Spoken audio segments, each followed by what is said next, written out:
Well, a handy redneck here, y'all, and I figured I would walk you through my newest quail pen. I literally completed it today, and when I say completed it, it's had quail in it for about a week now, but I finally put hinges on and finished off the doors and everything. So let's talk about this for a minute. If you look, the legs here are treated 2x4s. They were 2x4x8, cut in half, so they're 4 feet long, and that's because those touch the ground. Every other piece of wood on it is non-treated lumber because I don't want to expose my quail to anything like that could really be truly hazardous to them. Or at least I don't want to expose them too much to it. If you'll notice in here, the legs actually do come up into the pen, but they're exposed to very little of the treated lumber, so I'm not that worried about it.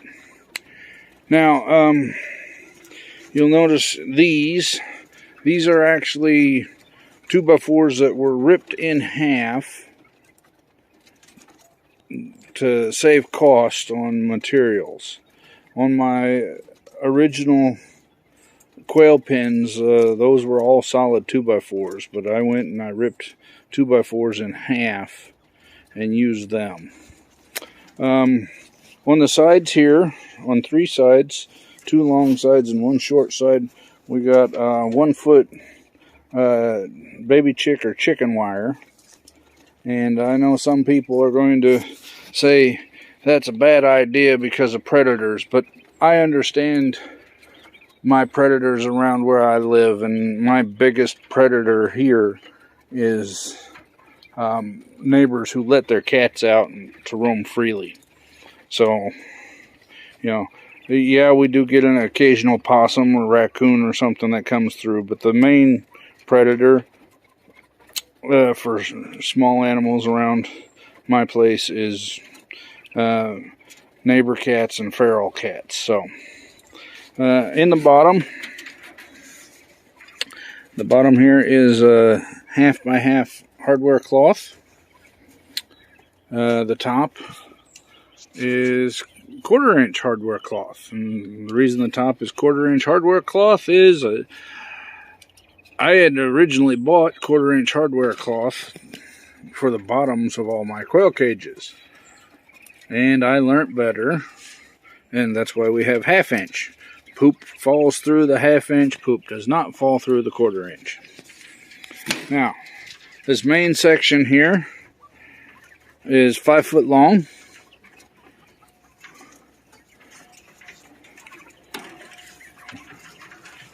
Currently, the quail you see in here, these are JMF jumbos that are 4 weeks old.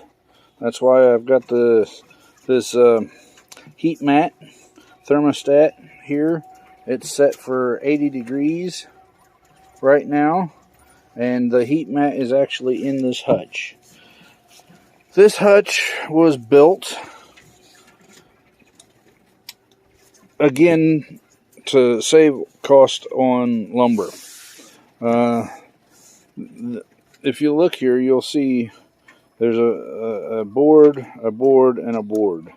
Well, the top and bottom of this are 1/4-inch Luan plywood. This here is a 1-inch piece of lumber that was ripped to 1 inch tall. It was originally 1x2s that were for a different project, so I ripped them to 1 inch tall for a very specific reason. So after I ripped them to 1 inch tall, I built a frame, and then inside, which you can't see, but inside this panel here is 1-inch insulation. So it is very toasty warm in this hutch. The babies are going in here. Like I say, they're only 4 weeks old. Yes, they're fully feathered, but why take a chance? So, yeah, they've got, as you can see, the wires come in, and under here is the heat mat. They come in, they get toasty warm. And this box is 14 inches tall and 2 foot long, but because of the construction, we lose about 1.5 inches down here on the bottom. So inside, where this is 13 inches inside, and this is 6 inches, 5.5 inches inside, and this is 12.5 inches inside. Instead of, because we go from a 14 inch here down to a 7 inch here. But this is going to be great come winter, because it'll be nice and insulated, and we'll reinstall one of these heat mats come winter, so they'll be happy outside. And as you can see, that's pretty much it.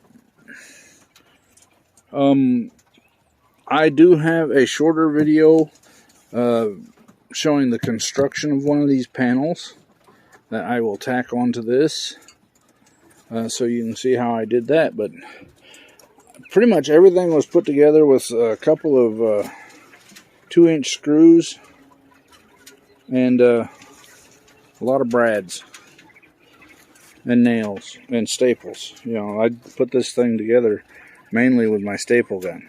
Now, since this is untreated lumber, I actually spent about $4 at my local retail store, and I got something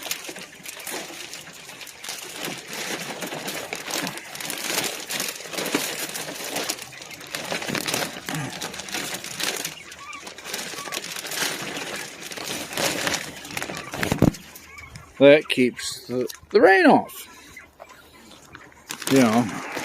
I suppose I could have went and bought some paint, but this works just great because it'll fold over, it lets sunlight through, keeps the rain off of them, and I can roll it up or take it off and let air flow through easily. And this is just some I think it was $1.47 a yard for this vinyl. And that's it. The vinyl will help hold the heat inside, but it's loose enough to let air in without having major drafts. So, anyway, this here's a Handy Redneck. I'll talk to y'all later. Well, howdy y'all, Handy Redneck here. I have spent half my day working on this portion of a project. And I'm going to talk at y'all about it, because this is going to be the quote-unquote nesting box for the new Quail pen. Normally I would have made it out of 3/4 inch plywood. However, at $100 a sheet, that ain't going to happen. So I went and I had some scrap pine that I cut down to 1 inch thickness, and then I put this 1 inch pink board in it. And as you can tell, I ain't that good of a craftsman, because Even though I measured multiple times, I still got it wrong. But anyway, this panel is going to go like this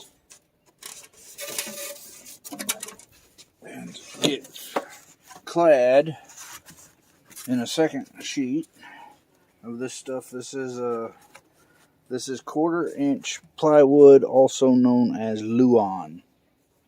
So, yeah. So that'll end up giving us an 1.5-inch thickness. And I'm using the Quail pen here as my, I guess you could call it guinea pig, because I'm going to be building a beehive out of this as well. And it's all to save money. You know, what I spent for this should get my beehive done and the quail hutch done. So, you know, it's actually really light too. You know, I mean, it's lighter than a 3/4-inch piece of plywood would be. So, and it's much thicker. And the pink board here should give us about an R value of something like 3. So we should be doing really good in protecting the quail and the bees. Anyway, this here's been a handy redneck. I'll talk to y'all later.